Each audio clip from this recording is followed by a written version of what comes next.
Gjykata kushtetuese u përfshi në një situatë të pazakontë pas kërkesës së kryeministrit për të rrëzuar pezullimin nga detyra të zëvendës kryeministres Belinda Balluku.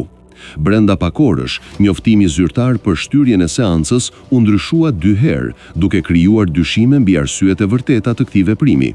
Më 27 nëntor 2025, kushtetuesja njoftoi se kërkesa e kryeministrit do të shqyrtohej më 2 dhjetor 2025.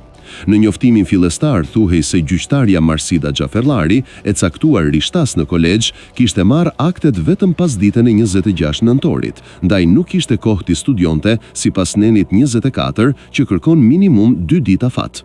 Por, disa orë më vonë, gjykata publikoi një version të modifikuar, ku theksohej se të gjithë anëtarët e kolegjit i kishin marrë aktet në të njëjtën ditë.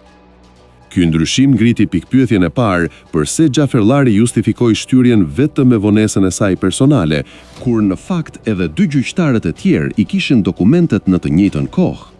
Ndryshimi i dytë lidhet me faktin që megjithse gjykata deklaron se çështja Balluku trajtohet me përparësi, seanca u shty deri pas fundjavës dhe festave zyrtare, ndryshe nga rastet e mëparshme kur kushtetuesja ka vepruar brenda pak orësh, si rasti i Naureda Llagamit në tetor të po atij viti. Kjo situatë ngre dyshimin se shtyrja 4 ditore mund të jetë përdorur si manovër për të fituar kohë në një çështje me ndikim të madh politik. Kjo, pasi më 2 dhjetor, kolegji prej 3 gjyqtarësh duhet të vendos mes 3 skenareve: mospranimin e kërkesës së Ramës, shqyrtimin pa pezullim të masës ndaj Ballukut, ose pranimin e kërkesës dhe heqjen e pezullimit të saj nga detyra.